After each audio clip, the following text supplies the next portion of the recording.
Hi guys, it's Anastasia and welcome back to my video blog. So as I mentioned in my previous video blog, let's walk through each step of how to create an ECFMG account and apply for our Step 1 USMLE exam. So let's get started.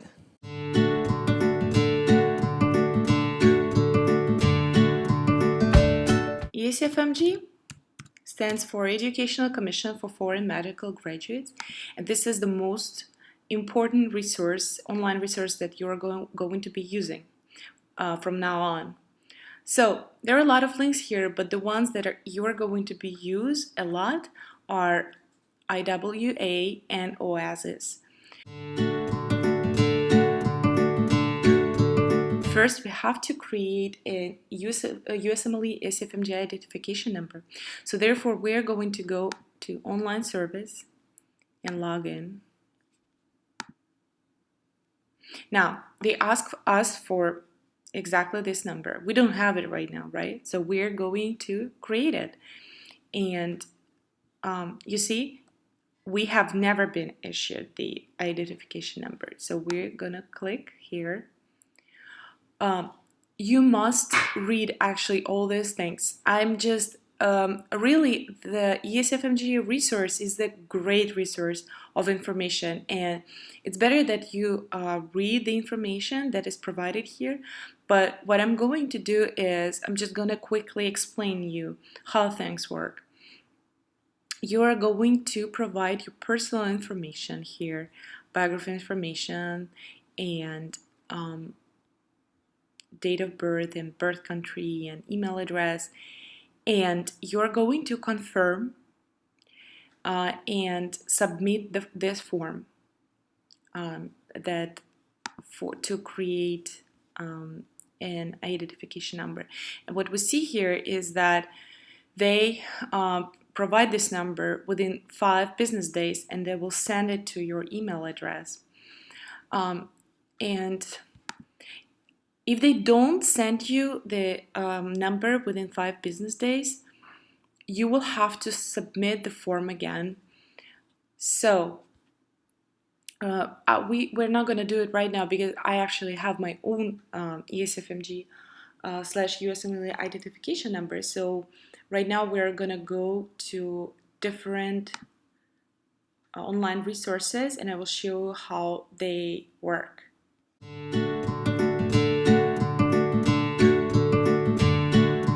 Let's say we received our ECFMG / USMLE identification number, and we're going right now to apply for Step 1 exam. But before applying, we have to make sure that our credentials and our medical school diploma is verified. So we're going to go to IWA Interactive Web Application Service and click here. And now, since we already have the number, we're going to put it here. I will put mine, and you will also create your own password. And guys, you have to save this information. Your USMLE ID number and your password are 2 main things that you're going to be using a lot. So write it down, stamp it, tattoo it, wherever you want. You just have to have it, because you are going to be logging into your account many times. Now, we want to begin a new application for our Step 1, and we're gonna click here and read all the information provided. And once you click and go next, you're gonna be transferred to the online form of the application. So there are 2 forms, online and offline form. The online form is going to be filled by you once you go next, and it will ask you your mainly personal information and information about your medical education. And we can go actually here to overview link and see exactly what we need to provide. And by the way, if you need very detailed instructions of how you are going to be filling out the online part, if you see here online part, right, and application instructions, and if you click to application instructions, you're gonna see the details and you're gonna be reading it. So guys, you will be offered to choose your eligibility period. Eligibility period for step 1 or step 2 CK clinical knowledge exam is the period of 3 months within which you have to pick a date and schedule your exam. But beforehand, we have to deal with our submission of our forms online and offline. So once you complete online form, you're going to submit it, but it's not the end of the submission process. And by the way, when you are submitting or filling out the online part, you will be provided with a special application identification code, and this is different from USMLE identification number. You will just have to say this code in case you cannot fill out the online part right away from the first attempt, or in case you got disconnected and you have to complete the form again. But be sure to complete the form within 14 days of the date you last saved the application. Otherwise, this application will no longer be valid and you will have to start a new application. So, once you complete the online part, the last step of the online application is going to be printing the certification of identification form, which is called form number 186. So this form is going to enable you to provide offline form and submit it to ECFMG office. So let's put it this way. This submission is a long process, and one of these parts is the online part. The other one is the certification form, which is basically form 186, followed by other forms, which I'm gonna tell you about as well.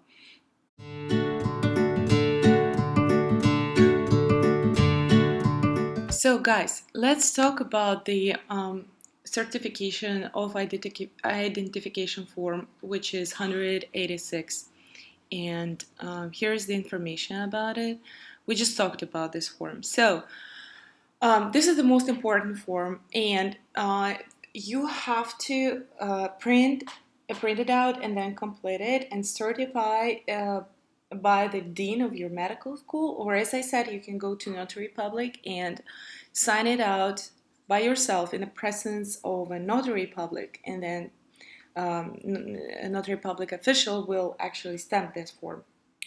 And this form should be received by ECFMG within 4 months of the date that you submit the online part of the application. Basically, what I'm saying is, once you submit online part, you have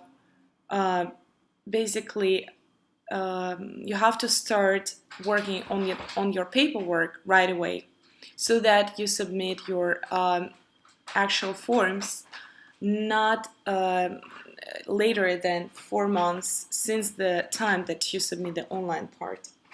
Now, your application, the whole application, will not be considered complete until ECFMG receives both online and offline forms, and it usually takes up to 3 weeks until ECFMG issue a scheduling permit, which you are going to use to apply for your step 1 exam.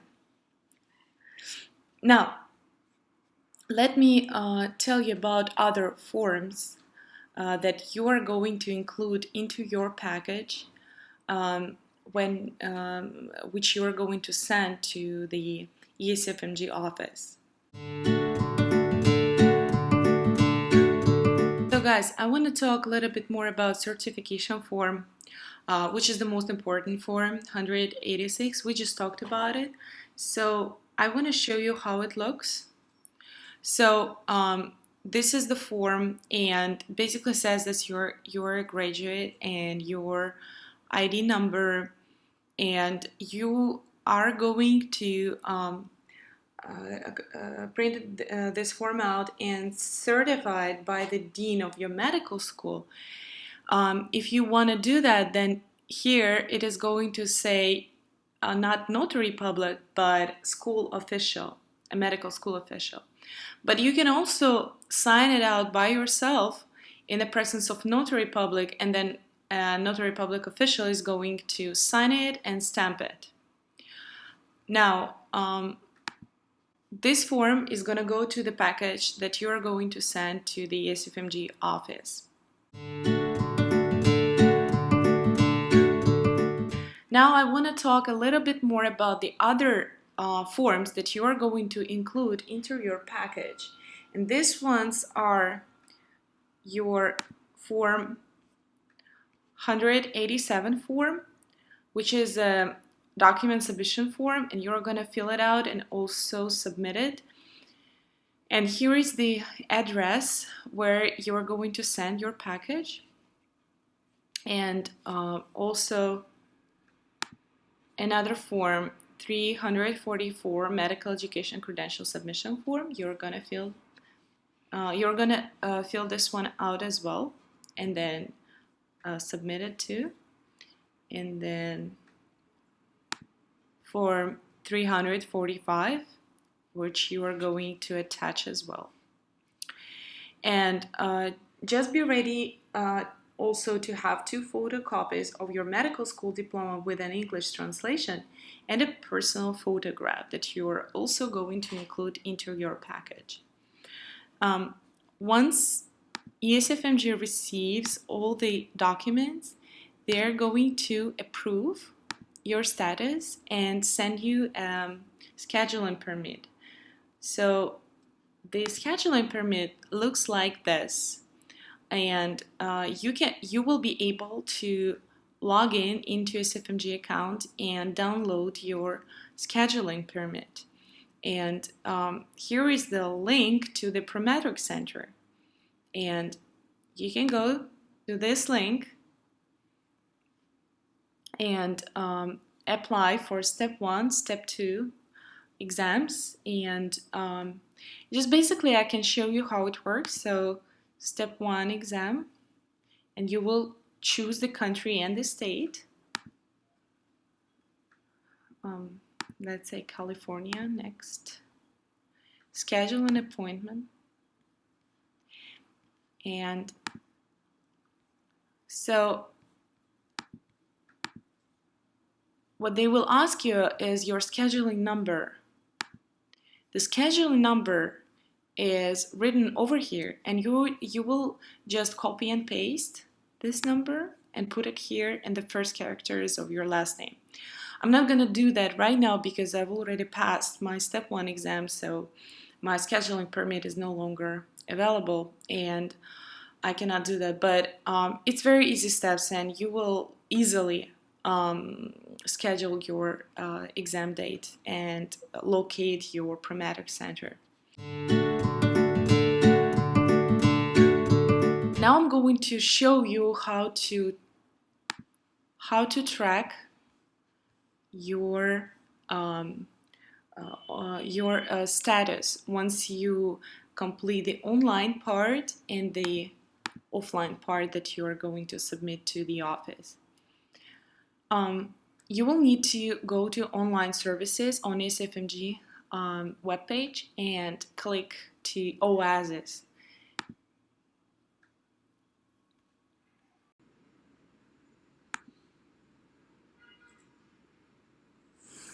Okay, now we are going to put our ECFMG identification number and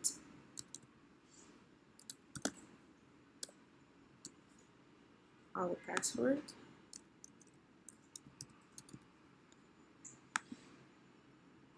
Okay, so how to track the status of your exam. If you go to score report information, well, since I've passed the steps already, I have here the exam and score report, but otherwise you actually can see here if the information has been processed. So once it's complete, you're going to download over here the scheduling permit, which you're going to print out, and together with your personal ID, you're going to take it and bring it to your exam. And this is how you're going to do with each step separately. Thanks guys for watching me. I hope you learned how to create an ECFMG account and you already applied for your step 1 exam. So stay tuned and subscribe to my Parceed account and my video blog. And next time we're going to talk about how to get prepared for your step 1 USMLE exam.